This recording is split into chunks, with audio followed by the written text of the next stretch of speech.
My name is Kwabna Chenchen Hinebwati. Many thanks for joining us here on News. The very first story this hour. And private legal practitioner Ace Kujoana Nankuma says Parliament must consider a Contempt of Court Act that offers a generally agreed definition of what constitutes contempt. According to him, until such a law is passed by Parliament, what constitutes the act of contempt will remain open to a range of interpretations, requiring that persons who criticize legal proceedings to do so cautiously. Panelists at the symposium explore the ongoing debate about the limits on what people can say or write in the media. The symposium, which draws on recent happenings as regards the Muntie 3, saw panelists agree unanimously that limits have to be placed on expression within the Ghanaian media. Private legal practitioner Ace Kujoana Nankuma argued that there are many laws that limit free expression in Ghana, both within the media and outside of it. It is an offense to quarrel or make loud or unseeming noise, sing a profane, indecent, obscene, scurrilous, or abusive song. Now, do you know that if you assemble to beat, play, or dance to drums, gong gong, tom tom, or other musical instruments without the written permission of the district assembly, you could be tried and sentenced? Isn't that freedom of expression? Do you know, if you drum within 300 yards radius of a court, you commit an offense. And if you drum with the intent to challenge, provoke, insult, or annoy a person, you commit an offense. Is this not freedom of expression? Why are they still offenses? Lawyer Ankuma maintained that Ghana has to decode the contempt laws in our books, drawn directly from the English common law, which England itself has redefined since 1981. Parliament must consider a Contempt of Court Act. There is the need to quickly consider a Contempt of Court Act that defines contempt in such a way that we all accept socially, and to the extent that we all agree on something and also prescribe the punishment for it. It will seek to maintain the balance between the right of free speech and commentary on court proceedings. Till Parliament steps to the plate, let your criticism of the court be measured and tempered, unquote. Madame Elizabeth Ohine argued that expressions that attack persons or threaten institutions constitute hate speech and must not be entertained in our democratic discourses.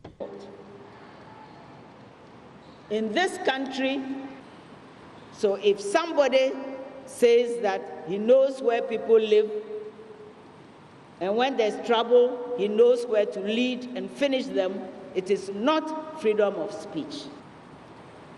And then the things that we think that the journalists should be doing and they are not doing.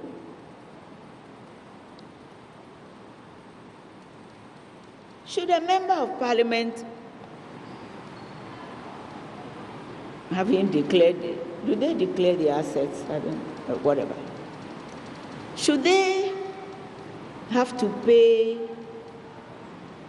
people's school fees, hospital fees, funeral expenses, all the things that they are made to pay? And if they are made to pay this, where do we all think the money comes from? I would like to see, either in the newspapers or a radio program, a day in the life of an MP. Or maybe it's a life in the day of an MP, which just goes on to show exactly what it is they have to do, the pressures on them. And then, when we are publishing about what thieves they are, then maybe we can put it in perspective. Maybe if the pressures on them that are out there in the public, maybe we can put our expectations and the realities of their lives in proper perspective. Because I think we are not challenging enough. We are not pushing enough about the things that can be said and cannot be said. Because we have put things there. Is it anybody's business, for example, if a minister has extramarital affairs? Does it affect his work? Is it something that should interest the public?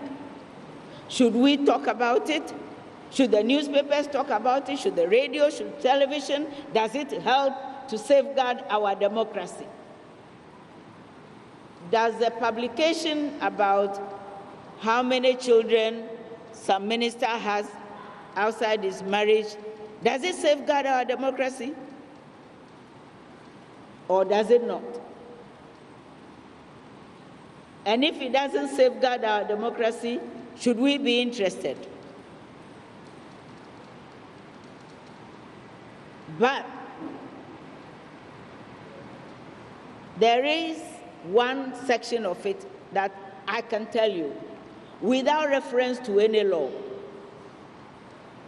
that there are things that cannot be measured as freedom of speech. And a terminology has developed for it. It's called hate speech. Threats of killing somebody or raping somebody do not constitute freedom of speech. They do not. They cannot constitute freedom of speech. We have seen them in their extremities in countries, and it has brought a lot of trouble. Let us not delude ourselves that we will be trying to protect anything called freedom of speech by threatening, whether it is Elizabeth Ohene, inconsequential Elizabeth Ohene, or judges of the Supreme Court. Speaking on the Muntie 3 remission, lawyer Isankuma maintained the president has acted on powers afforded him by the Constitution. The judiciary has exercised their power. The president has exercised their power. The court says the judiciary can have the final say. They can say, Mr. President, thumbs up, what you did was right. They can say, no, we disagree with you, but we won't touch it. Or we disagree with you, and we have reversed it. Now that will be very interesting. That will be very interesting because it pushes us right into the middle of a constitutional crisis. If the judiciary now says, no, we disagree with you, so the people should, will the people be returned to jail? That will be very interesting. So we are in for interesting days based on how this case goes. But the court could simply say, he's exercised his power. We think that the exercise of his power does not breach any provisions of the Constitution. So, Mr. President, you've done well. The Supreme Court can, however, determine whether it was exercised within the context of law. Meanwhile, the third speaker at that very symposium, editor of defunct evening newspaper and columnist Ebokonsa, was blunt in lashing out at the president for pardoning the Muntie 3 convicts. Need the services from now on because I have decided that I may not be, able to obey all laws from the Flagstaff House henceforth. I, Ebokonsa, had decided that if people who commit crime could be released by the head of states, I, Ebokonsa, cannot be restrained from disobeying some instructions from the Flagstaff House. And for that matter, I may need Mr. Morris Ampao and his colleagues to come to my aid. In my opinion, the decision by the president to release the Muntie 3 from prison is an affront to the rule of law, a spite on the judiciary, and capricious use of power, by the #1 gentleman of the land. let it be known that if I, Ebo Kwanzaa, criticize Mr. John Dramani Mahama and his administration, it is not because I do not like the forehead of the president. It is also not because of his height, as propounded by the Minister of State in charge of sports, at a time when our contingent to the Olympic Games in Rio de Janeiro did not even win a wooden medal. Mr. Chairman, the tragedy of our participation in the Olympic Games, and on this occasion I'm talking as the former president of the Sports Writers Association of Ghana, is that none of the Ghanaian competitors, certainly one of the largest this nation has ever sent to the Olympics, went beyond the first round. It tells much about the mediocrity underlying our governance system that the minister responsible for sports has not found it fit to explain to the ordinary people of Ghana this appalling performance, but rather pontificates on the height of presidential candidates. Let me emphasize here that from my point of view, sense and sensibility appear to have taken flight from this country as we inch towards the finish line in the 2016 elections. My remarks on sports, as I've said, should tell you how passionately I feel about falling standards in sports, being a former president of the Sports Writers Association. On a more serious note, this society, I'm afraid, is sinking. You are watching News Desk here on the Journey channel on Multi TV. Is also available on your Go TV channel 144 and your DSTV channel 421. Now, President John Dramani Mahama has asked Ghanaians not to risk voting a divided New Patriotic Party presided over by a dictator into office. Addressing party supporters at Bimbilla in the northern region during a campaign tour, the president said the NPP flag bearer, that's Nana Addo Dankwa Akufo-Addo, has failed to unite his party and should therefore not be voted for in the December elections. Well, he claimed the NPP presidential candidate had been sacking party members who criticized him. But the opposition New Patriotic Party is rejecting these claims. We're bringing you their response right after these messages. Stay with us.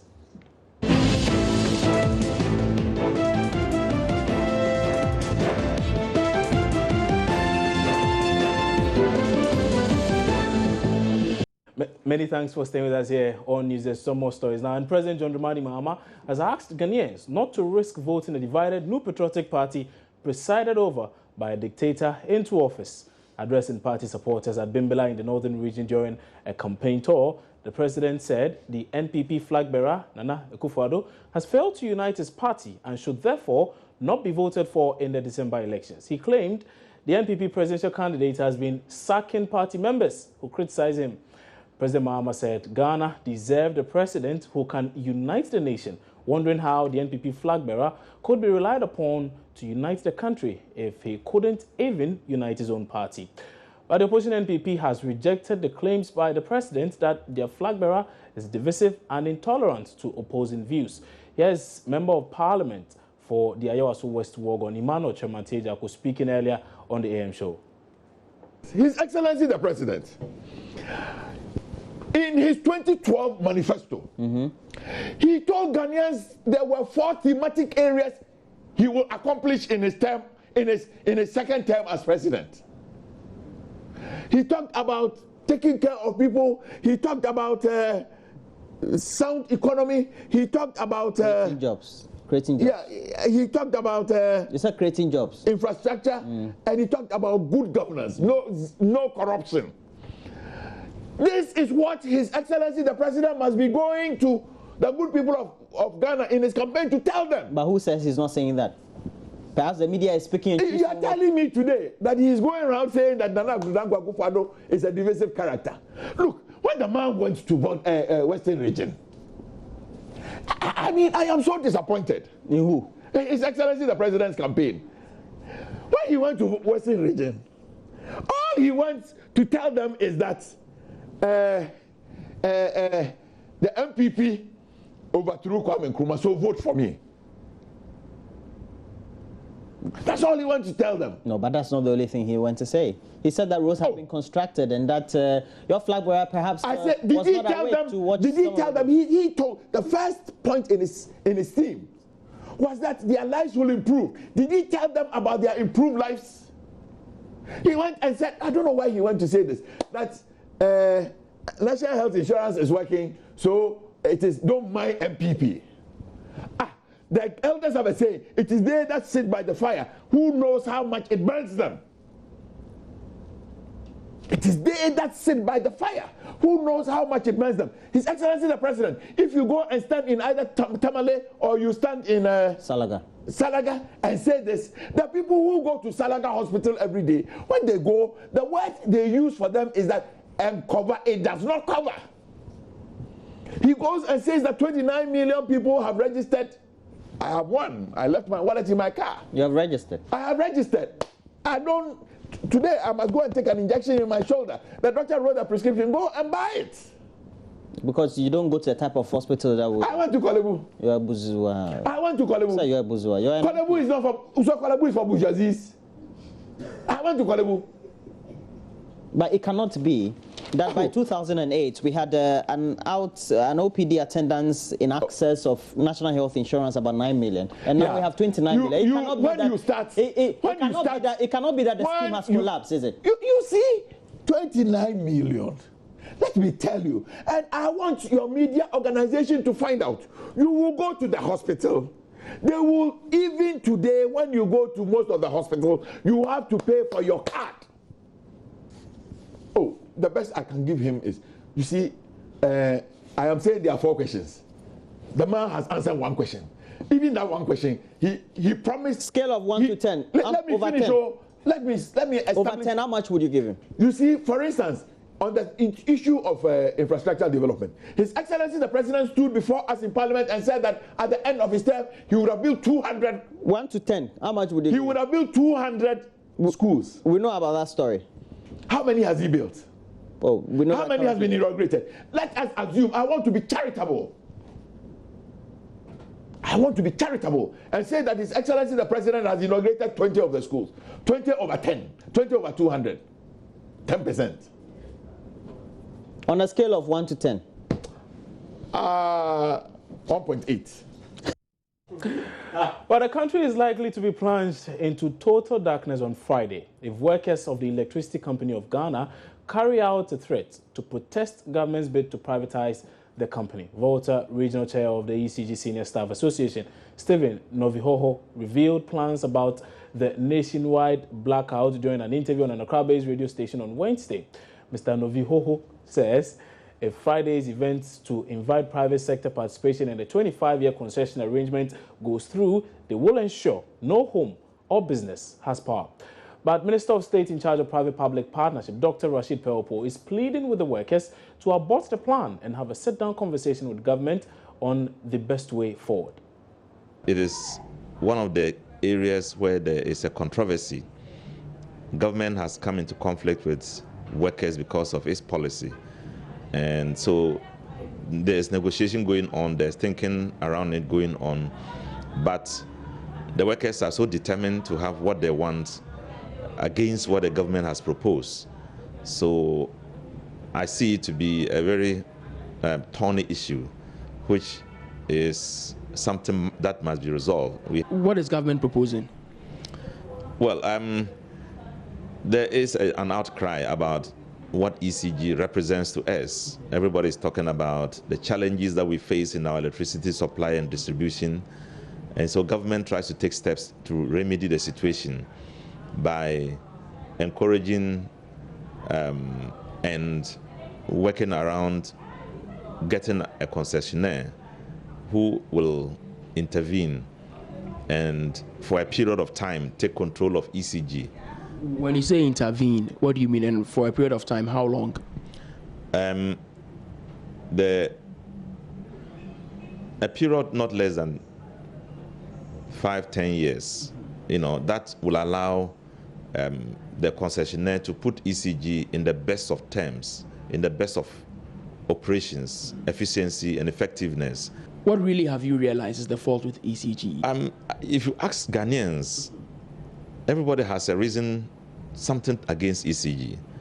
People have made jokes on ECG. They have, when their lights go off, you know, everybody talks about ECG. You speak of people owing ECG, but government owes ECG, and it is here to pay up that debt. Yeah, government is one of them, and we have to inject some discipline into it. In fact, at the last time the president spoke to us, all of us, ministers and appointees, he said, we are going to make sure that government, all government institutions have meters fixed, the prepaid meters fixed, and that if you are unable to pay your bill, it will go off. You speak of homegrown solutions. Your government believes in that, but this does not look like it's a homegrown solution to this particular problem. Well, it's as far as I'm concerned, this is what, as I told you, we discuss it at levels, policy levels. We came to the conclusion that that is going to be one that can help us. What really are the immediate steps you take? Because the workers have threatened a nationwide outage by Friday, which is tomorrow, if they don't have a favorable response from government. What are the immediate steps to curtail all of this? We need to engage them, and we need to talk with them. We need to allay their fears. We need to make sure we let them understand that their jobs are not going to be in jeopardy, and that they will still be working, and that they may even be better off. What I'll do is to appeal to them not to do what they say they will do. It is against the rules of the game to be in negotiation and to threaten your partners in discussion. The best is to continue talking. Now, wife of the Vice President, Matilda Emisa-Arthur, spent the whole of Wednesday addressing the All-African Baptist Convention taking place in Accra. She's been talking about Christianity and politics and trying to establish the link or the lack of it. The fact that in Ghana, we have people of God who are competent that should be used. There is absolutely no doubt about that. I know that in Ghana, we have the people. But, dear brothers and sisters, can I tell you the truth?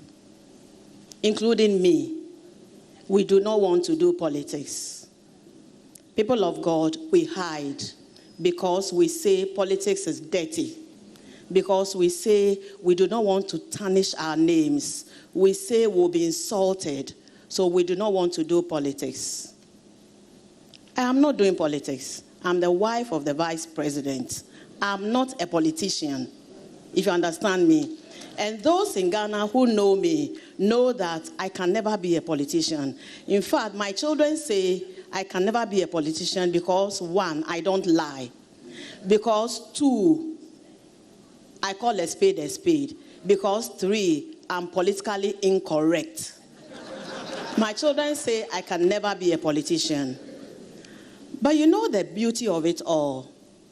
As somebody said, the Christians in Ghana are in the majority.